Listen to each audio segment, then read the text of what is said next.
ये 5 मिनट का डिक्टेशन है रामधारी गुप्ता जी का। खंड 1 प्रतिलेखन संख्या 20। Ready 1 2 3 start. महोदय, मैं अपने बारे में कहता हूँ। जब मैं छोटा था और कॉलेज में पढ़ रहा था तब रूस और जापान के बीच युद्ध छिड़ा। उस समय समाचार पत्रों में जापान के संबंध में बहुत सी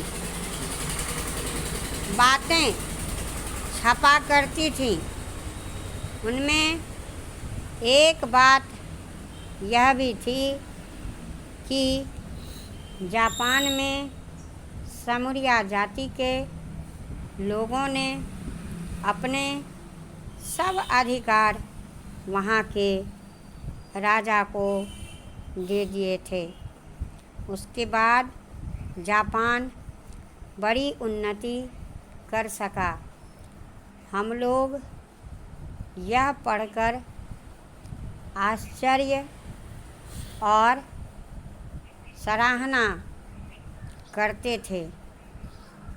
उससे बढ़कर हमारे यहाँ के लोगों ने स्वराज्य स्थापित होने के बाद 1-2 वर्ष में एक उदाहरण उपस्थित करके दिखाया।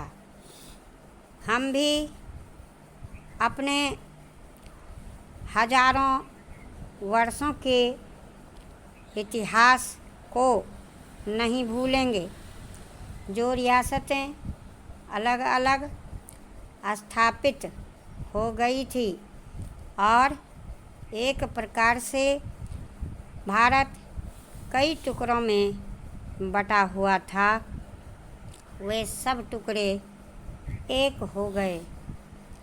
आज ब्रिटिश भारत और देसी रियासतें मिलकर एक हो गई हैं।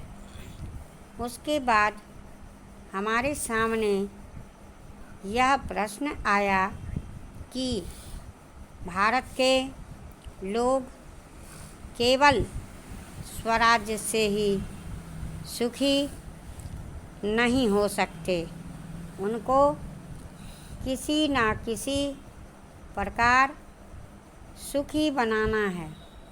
इस संबंध में सरकार ने अपनी ओर से प्रायः सभी राज्यों में जमींदारी और जागीरदारी उन्मूलन के कानून उपस्थित किए और वे कानून पास हुए। प्रसन्नता की बात तो यह है कि बहुत से स्थानों पर कानून उन लोगों की स्वीकृति से तथा उन लोगों की सलाह से पास किए जिनकी जमींदारी और जागीरदारी समाप्त हो जानी थी। यह भी देश प्रेम का उदाहरण है। उन लोगों ने अपनी संपत्ति का त्याग इसलिए किया कि उससे सारे देश को लाभ पहुँचे। वह काम भी लगभग पूरा हो गया और पूरा होता जा रहा है। हमारे सामने मार्ग प्रशस्त है और अब हमें इस पर चलने की शक्ति चाहिए। हम में परस्पर कभी कभी इस प्रकार की संकुचित धार्मिक अथवा सामाजिक भावना देखने में आती है, जिसके कारण कभी कभी झगड़े फसाद हो जाते हैं। हम इस चीज़ को भी दूर करने का प्रयत्न कर रहे हैं। हमारे संविधान में साफ साफ बता दिया गया है कि कोई चाहे किसी भी धर्म का हो, किसी भी धर्म का क्यों ना हो,